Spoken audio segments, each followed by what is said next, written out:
네, 여러분 안녕하십니까. 11월 28일 금요일 아침 매일 성경 묵상 함께 나누겠습니다. 오늘 느헤미야 8장으로 넘어갑니다. 8장 1절에서 끝절 18절까지 말씀인데요. 제가 앞부분을 읽겠습니다. 이스라엘 자손이 자기들의 성읍에 거주하였더니 일곱째 달에 이르러 모든 백성이 일제히 수문학 광장에 모여 학사 에스라에게 여호와께서 이스라엘에게 명령하신 모세의 율법책을 가져오기를 정하매 일곱째 달 초하루에 제사장 에스라가 율법책을 가지고 회중 앞에 곧 남자나 여자나 알아들을 만한 모든 사람 앞에 이르러 수문학 광장에서 새벽부터 정오까지 남자나 여자나 알아들을 만한 모든 사람 앞에서 읽음에 뭇 백성이 그 율법책에 귀를 기울였는데. 아멘. 오늘 본문의 내용을 중심으로 진정한 회복은 말씀으로 시작된다. 진정한 회복은 말씀으로 시작된다라는 제목을 가지고 함께 하나님 말씀 은혜를 나누겠습니다. 오늘 본문에서 드디어 이 광장에 모여서 부흥사경회를 하는 모습이 등장합니다. 여러분, 어떤 경기가 회복되고 또 여러 가지 나라가 회복될 때 보면요, 뭔가 모르게 역동성이 생기고 또 그리고 따뜻함이 생기고 힘이 생기고 열정이 생기게 됩니다. 인위적일 수도 있고 또 아닐 수도 있는데요. 우리가 2002 월드컵을 경험했던 분들은 우리나라 역사상 그렇게 전국이 정말 하나 되고 뜨겁게 나라를 위해 응원하고 또 선수들을 위해 격려하는 그러한 문화는 잘 보기 힘들고 드물지요. 그러니까 그때는 정말 하나 되어서 뭐 종교와 정치와 사회 모든 분야가 하나 되어서 응원하고 또 선수들에게 격려했던 그런 기억을 가진 분들도 아마 있을 것입니다. 그리고 나서 또 금세 자기 자리로 돌아가서 보면은 또 우리는 각자 분열되어서 살아가는 것만 같은 느낌이 드는데요.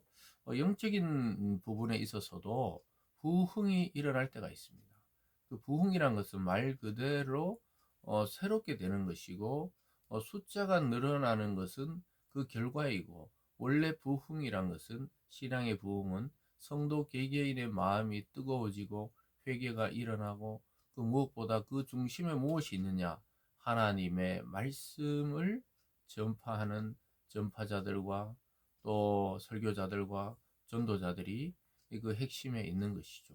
근데 그 핵심 중에 핵심은 하나님의 말씀을 전달하는 것입니다. 오늘 이 수문학 광장에 모여 있는 모든 백성 앞에서 에스라가 한 일은 율법책을 그들 앞에서 읽어줬던 거예요.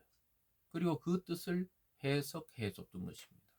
이 말 자체가 원래 부흥사경회라는 게 성경이 어떠한가 살펴보는 그런 내용입니다. 그 성경에서 오늘날 우리에게 주시는 말씀은 무엇인가? 이것을 살펴보는 게 사경회입니다. 그래서 일반 그냥 어, 분위기에 따라서 또 음악을 가지고 이 열기를 돋우는 것이 아니고 하나님의 말씀 그 하나를 전했는데 사람들 마음에 불이 붙는 것을 부흥사경회다 이렇게 말할 수 있겠네요. 오늘 그것이 이스라엘 공동체에 일어나고 있습니다. 그래서 성벽을 만든 것이 이들의 진정한 회복이 아니라 신앙을 회복한 것이 이스라엘의 진정한 회복인데, 그 중심에 말씀이 있고 그 말씀을 전하는 에스라가 있었던 것입니다. 그래서 그 이야기를 오늘 계속 하고 있고요. 그리고 6절에 보면 5절입니다. 에스라가 모든 백성 위에 서서 그들 목전에 책을 펴니 책을 펼 때 모든 백성이 일어나니라. 에스라가 위대하신 하나님의 여호와를 송축하며 모든 백성이 손을 들고 아멘 아멘 하고 응답하고 몸을 굽혀 얼굴을 땅에 대고 여호와께 경배하니라. 말씀을 대하는 이 성도의 자세죠. 그래서 성경 말씀이 선포될 때 우리는 요즘은 뭐 어떤 그 건물 구조상 앉아 있지만 실제로는 마음으로는 일어서야 됩니다. 그리고 실제 일어서면 더 좋습니다. 성경 구절을 읽을 때 정말 그 경외하는 마음으로 일어서서 오늘 백성들은 완전히 경배 엎드려서 하나님께 절하고 있는 것을 보게 됩니다. 어떤 말씀이든지 듣겠다는 것이죠. 하나님의 말씀이 선포되면은 듣겠다는 종이의 자세로 엎드리는 모습을 보게 됩니다. 그리고 계속해서 보면요. 거기에 7절 끝에 보면은 백성이 제자리에 서 있는 동안 그들의 율법을 깨닫게 하였는데 하나님의 율법책을 낭독하고 그 뜻을 해석하여 백성에게 낭독한 것을 다 깨닫게 하니. 여기 나오죠. 율법책을 낭독하다. 성경을 읽고 그 뜻을 해석해 주는 것. 오늘날 설교와 비견할 수가 있겠습니다. 일반적인 성경 공부도 있지만은 율법책을 낭독하고 즉 성경 구절을 읽고 그 뜻을 해석해서 또 백성의 그 낭독한 것을 깨닫게 하기 위해서 중간중간에 지도자들을 세워서 그 해석의 그 뜻을 자세히 알게 하는 것입니다. 그래서 이것이 바로 사경회입니다. 성경이 뜻이 어떠한가 그것을 깊이 묵상하고 듣는 시간이죠. 그래서 낭독하고 해석하고 깨닫게 되는 것입니다. 그럴 때 어떤 현상이 나타나느냐? 슬픔이 변하여 기쁨이 되는 날이 되는 것입니다. 9절부터 쭉 읽어보겠습니다. 백성이 율법의 말씀을 듣고 다 우는지라. 왜냐하면 그 말씀의 뜻을 깨닫고 자기들의 죄를 회개하죠. 총독 느헤미야와 제사장 겸 학사 에스라와 백성을 가르치는 레위 사람들이 모든 백성에 이르기를 오늘은 너희 하나님 여호와의 성일이니 슬퍼하지 말며 울지 말라 하고 느헤미야가 또 그들에게 이르기를 너희는 가서 살찐 것을 먹고 단 것을 마시되 준비하지 못한 자에게서는 나누어 주라. 이날은 우리 주의 성일이니 근심하지 말라. 여호와라 인하여 기뻐하는 것이 너희의 힘이니라. 사랑하는 여러분, 오늘은 슬픔의 날이 아니라는 거예요. 물론 말씀을 깨닫고 자기 죄를 자복하는 것은 좋은 일입니다. 그러나 오늘 하나님께서 그들에게 그 말씀을 깨닫게 하신 것은 기쁨의 날로 변화시켜 주시는 날이라고 이야기하고 있습니다. 그래서 금식이 아니라 살찐 것을 먹고 단 것을 마시고 그러나 준비하지 못한 자에게는 서로 나누어서 공동체가 함께 기쁨으로 하나님을 찬양하라 이렇게 이야기합니다. 그러면서 마지막에 기뻐하는 것이 너희 하나님의 힘이다 이렇게 이야기하고 있습니다. 너희의 힘이다 이렇게 말합니다. 그래서 하나님으로 인해 기뻐하는 자가 진정한 성자이고 진정한 성도입니다. 사랑하는 여러분, 저와 여러분이 어디로부터 힘을 얻고 있습니까? 보이는 사람이나 물질이나 세상의 것을 가졌다고 우리가 힘이 생기고 어깨에 힘이 들어가고 마음에 자부심이 넘칩니까? 그렇다면 아직 우리는 이 기쁨을 모르는 거예요. 진짜 하나님의 말씀이 해석되어서 그것을 깨닫게 되고 내 영혼의 눈이 떠질 때 그 기쁨은 소경이 눈뜬 것보다 더한 기쁨이라고 성경은 이야기하고 있습니다. 그래서 우리의 이 어두워졌던 영적인 눈이 떠져야 되는 것이죠. 말씀을 통해 이 말씀을 듣고 기뻐하고 또 하나님으로 인해서 우리는 힘을 얻고 그러한 시간을 지금 보내고 있습니다. 12절에 모든 백성이 곧 가서 먹고 마시며 나누어 크게 즐거워하리니 이는 그들이 그 읽어 들려준 말을 밝히 알미라. 여기 말씀하고 있죠.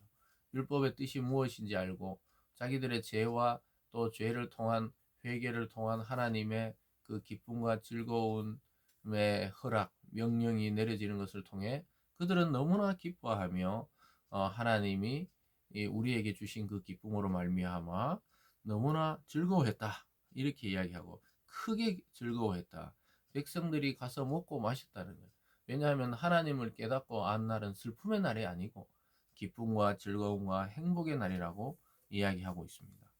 그래서 성경 말씀을 해석해 주는 자가 있어야 돼요. 설교를 통해 또는 이 만남과 1대1의 그 어떤 성경을 통한 교제를 통해 해석이 되어야 돼요. 그럴 때 우리의 영혼과 우리 인생의 문제가 말씀을 통해 해석이 되는 것입니다. 그럴 때 그 자체가 정말 경험해 보면 알죠. 기쁩니다. 새로운 진리를 발견한 것처럼 마치 세상의 그 보화를 발견한 자처럼 너무나 말씀과 진리에 의해서 내가 기뻐하고 있다는 사실을 알게 됩니다.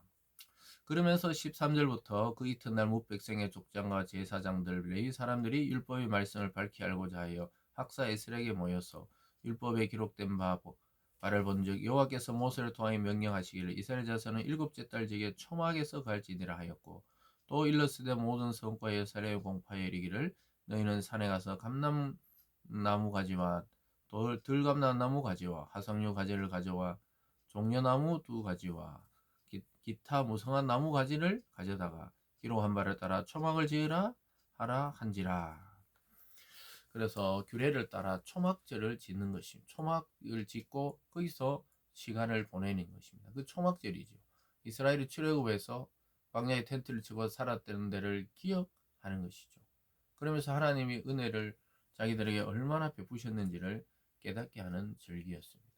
앞에 순서를 보면 말씀과 그 다음에 깨닫게 하고 거기에 통해서 즐거움이 오고 거기에 따라서 말씀을 통해 절기를 지키면서 구원의 시간들을 회상하고 되짚어 보는 이스라엘 백성들을 보게 됩니다. 사랑하는 여러분, 저와 여러분의 마음의 중심에 말씀을 두십시오.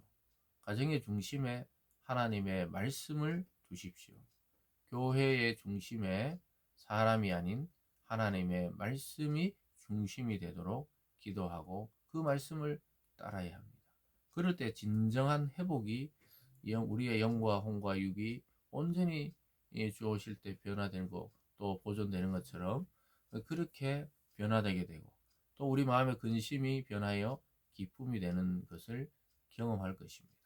여러분의 모든 인생의 삶의 가운데 진정한 회복은 말씀으로 시작된다는 사실을 깨닫기를 주님의 이름으로 축원합니다. 기도하겠습니다.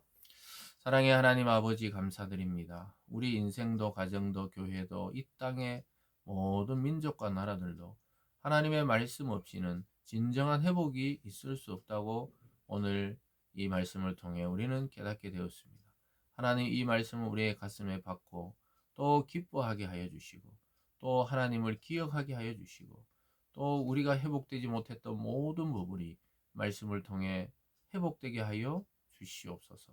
감사드리며 예수님 이름으로 기도드리옵나이다. 아멘.